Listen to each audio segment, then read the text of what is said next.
10-4 here, and welcome back. Just like that, we're back. So, full transparency, um, I was actually looking through my YouTube studio, and I saw that I lost 2 subscribers, and I was just like, goodness, the people are leaving me. No, but you know, and I get it. People want consistency, so help encourage your boy. Leave it in the comments. Say 10-4. We want consistency, right? And I can give you all of the excuses in the world, and they are very, very valid excuses, right? Um, Relative to me, but people they don't want to hear the BS. They don't want to hear the excuses. They just want results. And so I'm here, and again, like I say every time, um, I have to show up for myself. So I'm going to be dropping more videos because things are getting hot in the markets. So I just wanted to kick it off by doing a little TA. So price currently at 29,000. This is Bitcoin on the daily chart. Currently at 29,100, 116 and 17 cents. So you're gonna see that price move. This is a live price action from this. Um, and so from the last video, shoot, it's been over freaking 3 months based on the studio. Um, Bitcoin price 3 months ago would have been March, April, right? So let's go to April, somewhere around April. Let's keep going back. All right, so around here, we was like somewhere around here, right? And it pushed up. We put in this high, which was 31,000. So here, let me just point something out to you guys. A lot of people don't talk about order blocks. So imagine, right? We have this area that I circle here. I'm just going to give you this quick analogy so we can continue. Imagine if this was you, if you were that investor that bought there thinking that the price was going to continue and you were wrong about it, right? Imagine having to sit into all of that drawdown from this point, right, which was around somewhere around June, May, April, all the way here when we bought them in November, and you finally get the opportunity. What are you going to do, right? Unload. And so that's what it is. This is a block of orders and people unload it. So we hit this, and generally what happens is once we hit these supply areas, right, will be a supply area, right, from top to bottom. This will be the range, and this is supply, this is demand. So this supply area, once we hit that, we had a 50% retracement. So if I draw the retracement from here, with this range, right, that was responsible for hitting the supply, it pushed back exactly around a 50% retracement, as you can see there. From there, got another push up, and now what a lot of people are unsure of, and whether we're going to continue, and where I think we will continue, is that once this range was created, we broke this structural range that goes from here to here, from this low, right, 19,000, to this high of 31,000. This move broke it, and we made a new high, right? July 13th, $31,804. And generally, what happens when we break a range responsible for breaking a previous range, which is responsible for breaking the previous range. So we look for the ranges that actually broke structure to the top side, like this did. We normally retrace about 50%. So if I took my retracement and I came from here to here, top to bottom, price is not necessarily there yet, which I think we can kind of come down over the next couple of days or so. But we have gotten as far as 28,861 and 90 cents. And I think this price will continue to come back down into this 50% retracement at 28,252.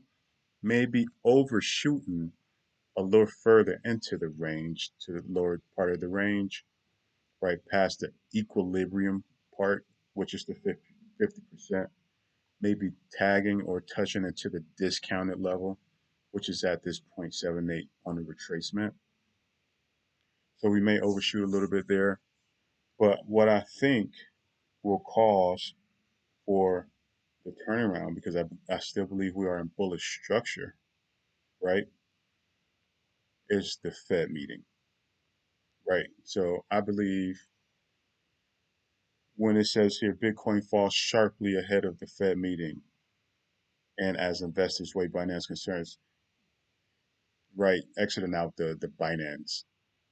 Bitcoin falls sharply ahead of Fed meeting, right? So what I believe is happening is we're getting the necessary pullback, and the market is doing the necessary maintenance and clearing out the order books and supply and demand, going into the demand zones where you have buyers, right? And I believe what's going to happen is price will come further into the demand area, maybe equilibrium, overshooting into a discounted level, right? That could be between, I would say, 26,283 will be the lowest, right? Getting that overshoot. And then once the Fed, of course, announced the 25 basis point hike, which we all know is already out there, right? That is the sentiment amongst all economists, et cetera, et cetera. Once they actually announce it, then um, not the announcement exactly, maybe the announcement exactly will give it a little push above, but generally after they announce, Fed chair go through expectations and give forward guidance, right? And generally during these talks, you can kind of get a pulse on whether we're going to be seeing more rate hikes, more aggressive rate hikes, whether things are slowing, right, like how it has been, right? And to kind of get in the mind of a Fed chair or the Fed, these are some of the things like what are some of the things that they have to consider, right? Whether we're gonna forward guidance will be negative, hawkish, or maybe dovish, a more positive standpoint. We have to consider inflation, right? So I think it was about a week or two. CPI data came out, showed that things are slowing, right? It is continuing to slow. Compared to June of 22, things have decreased drastically, right? And you can see the CPI, it actually covers a whole host of consumer um, categories, if you will, including food, energy, electricity, utility. You can see all of it. Used cars, cars. But there's been a slowing, not exactly a pause or a stop, but it has been a significant slowing, which is good, which is positive. Also, the producer price index, right? It says here the producer price index for final demand increased 0.1%. Final demand prices declined 0.4% in May, edged up 0.1% in April. In June, the increase in final demand prices can be traced to 0.2% rise in the index in the final demand services. Um, but the general census, as we were reading through, it shows a slowing. Things are actually going down.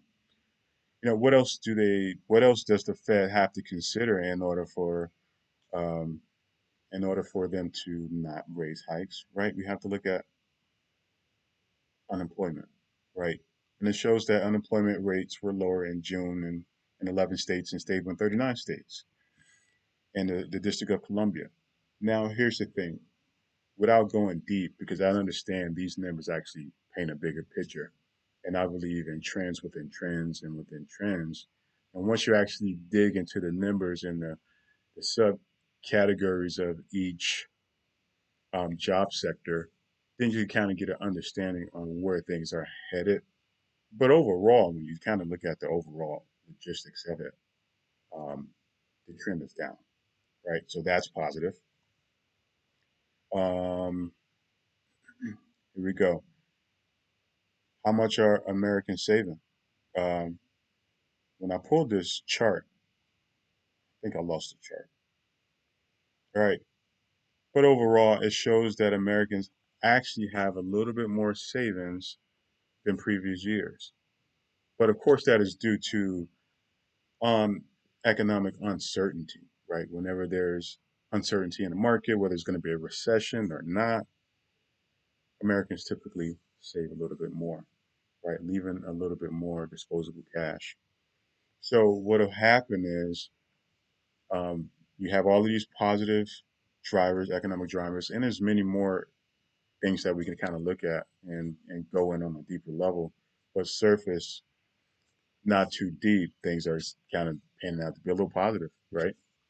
Um, so I think that would be the catalyst, which will send Bitcoin and the market a little higher.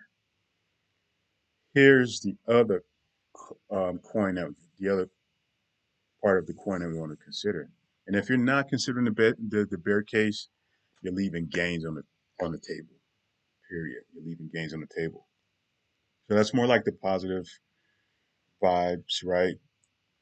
And in addition, wait, before we go there, in addition to Bitcoin, I think we have a really good setup in XRP. So here's a list of the cryptos that I'm following, but XRP is one that I actually started a position on because I think based on the positive outcome of their lawsuit and their legal battle, um, that's the perfect catalyst for um, XRP to hit a much higher price point. I'm thinking personally a dollar, maybe a dollar 20, dollar 40, something like that. And imagine it buying it now, right? When the market is going down, this is actually when things are are are more attractive, right? Because you get them at a discount, right? Things like Matic, Matic, Solana. This is moving slow, so we're just gonna stop right there. Um, so from a bearish case, if we were gonna go bearish, I would say looking at a few asset classes, crypto, looking at the stock market, we've been trading at high P ratios, right? The prices have only continued to spy US US 500, S&P 500, QQQ, right? The Nasdaq only been just going up and up and up. So what another possibility coming from the Fed could be the rug pull, right? Which at that point will give us more like a reset, not necessarily sending us into like a bear market, but just a stock reset because things have been extended for a pretty good amount of time. So he could come off with something more hawkish, right? Sending the markets down in a little frenzy, but then just causing for us to reset, to reposition, to go higher towards fourth quarter, the end of the fourth quarter. So that's sort of like kind of my take on it.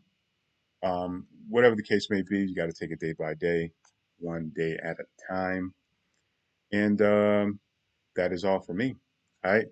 So I hope you enjoyed it. I really missed this. I hope you missed me.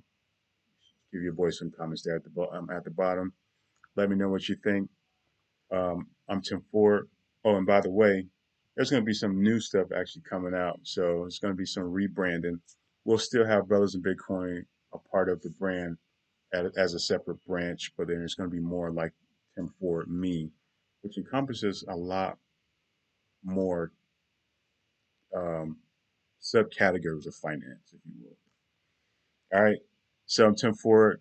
Till next time, like, comment, subscribe. And to the two people that are lost, all love to you guys. Until the next one. Peace out.